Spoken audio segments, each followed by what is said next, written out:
குற்ற உணர்விலிருந்து விடுதலை. சீமோன் பேதுரு அதைக் கண்டு இயேசுவின் பாதத்தில் விழுந்து, ஆண்டவரே, நான் பாவியான மனுஷன், நீர் என்னை விட்டு போக வேண்டும் என்றான். லூக்கா 5:8.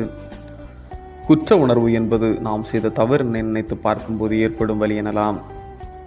உலக புகழ்பெற்ற கிரீன் கார்டன் என்ற புகைப்படக்காரர் நல்ல புகைப்படம் எடுக்க வேண்டும் என்ற ஆசையோடு காடு, நகரம், மலை பயணம் செய்து 1993 நாபானுக்கு செல்கின்றார். நாபானில் வரலாறு காணாத பஞ்சம், பசியால் தவிக்கும் மக்களை புகைப்படத்தால் பதிவு செய்கின்றார். அங்கே ஒரு சிறுமி நடக்க முடியாமல் எலும்பும் கூடுமாக உணவு முகாமை நோக்கி செல்கின்றாள். அந்த சிறுமிக்கு பின் ஒரு கழுகு எப்பொழுது உயிர் போகும், சாப்பிடலாம் என பார்த்து கொண்டிருக்கின்றது. இந்த 2 நிகழ்வையும் சேர்த்து புகைப்படம் பிடித்து நியூயார்க் டைம்ஸ் பத்திரிகைக்கு விற்றுவிடுகின்றார். புகைப்படம் 1993 மார்ச் 23 நாளிதழில் வெளியிடப்பட்டது. அனைவரும் கெரின் கார்டரை தொலைபேசியில் அழைப்பு விடுத்து கேட்ட ஒரே கேள்வி, சிறுமி உயிருடன் இருக்கின்றாளா, இறந்து விட்டாளா? கெரின் கார்டர் பதில் சொல்லவில்லை. 1994 அவருக்கு புலிட்சர் விருது கிடைக்கின்றது. ஆனால் சிறிது நாட்களில் விரக்தி நிலை அடைந்தார்.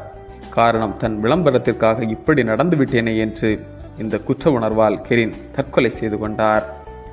உடலின் அருகில் கடிதம் கிடைத்தது. அதில் ஐ ஆம் ரியலி சாரி என்று எழுதப்பட்டு இருந்தது. ஆதியாகமம் 30 யோசேப்பின் சகோதரர்கள் யோசேப்புக்கு எதிராக செய்த செய்கைகளினால் குற்ற உணர்வுக்கு தள்ளப்படுகின்றார்கள். யோசேப்பின் நிமித்தம் பயம் ஏற்படுகின்றது. ஆனால் யோசேப்பு அவர்களின் நிலைமையை உணர்ந்து அவர்களை மன்னிக்கின்றான்.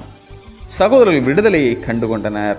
நம் வாழ்விலும் நம் பாவங்கள் மூலமாக, மற்றவர்களுக்கு செய்த அநியாயங்கள் மூலமாக குற்ற உணர்வில் தள்ளப்படுகின்றோம்.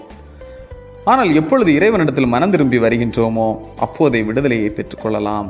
ஆகவே இரக்கமுள்ள கடவுளின் இரக்கங்களை கல்வாரி திருச்சிலுவையின் திருமுன்னிலையில் நான் பாவி என்ற உணர்வோடு ஒப்படைத்து வாழ்வின் மகிழ்வினை பெற்றுக்கொள்வோம்.